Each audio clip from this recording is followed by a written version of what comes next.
It's 8:30. Good morning. I'm Ian Crouch with Hunter News. Residents caught up in the PFAS contamination crisis at Williamtown are having to deal with a new impost on their lives.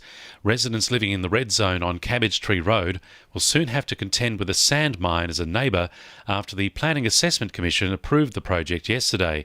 Port Stephens MP Kate Washington says it's a cruel blow for residents whose properties have already been made worthless by the contamination scandal. Well, their home values are pretty rock bottom already, and because of that, unlike any other development that's approved around this state, those residents can't leave that site if they wanted to. So if they don't like the sand trucks, if they don't like the noise and the dust that's going to come out of that sand mine, they can't even move away. This is such a cruel decision. Lake Macquarie residents are up in arms over the number of out-of-control house parties in the area.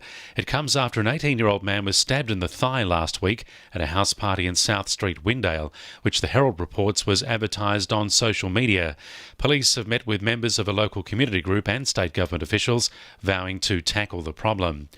We're being reminded to slip, slop, slap before heading on to Hunter Beaches with an alarming new discovery from the Cancer Council.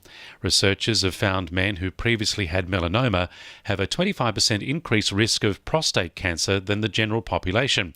The findings are important for medical professionals and survivors of melanoma to be aware of the links between the cancers.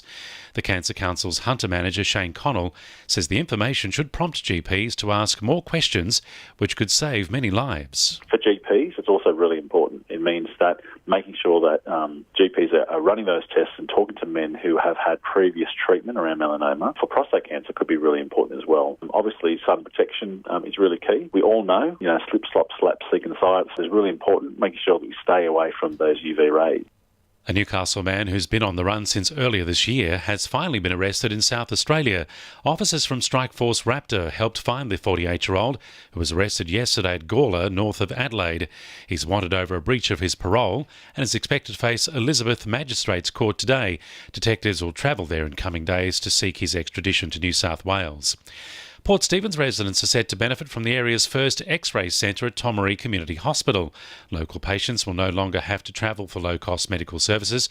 Port Stephens MLC Catherine Cusack says there's already been high demand for the new service. This is an X-ray service that's available 24/7. A whole team of staff on call to make sure that patients who need it in whatever time of day get the service they need. And it's a free service. It's already proven itself in terms of 91 X-rays taken in the first 2 weeks. I think that's just amazed everybody, and it just shows how much it's needed. Hunter residents are being urged to make the most of milder weather before an icy blast hits the region overnight. Top temperatures have been more than 5 degrees above the May average so far this month, but a maximum of just 17 degrees is expected for Newcastle tomorrow.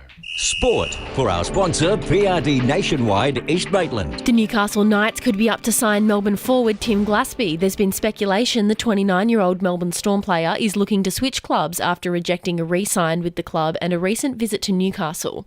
Meanwhile, Knights centre Sione Matautia says the team is keen to work on better consistency in this weekend's game against the Panthers. Yeah, very disappointed. Saw plenty of emotions. Yeah, we just didn't play to what we wanted from the boys, and so the boys are feeling it and ready to redeem ourselves, so to speak, for this weekend.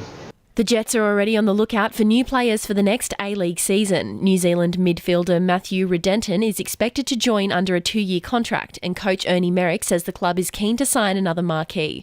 Redenton made 25 appearances in last year's season and awarded Rivera Under-23's Player of the Year.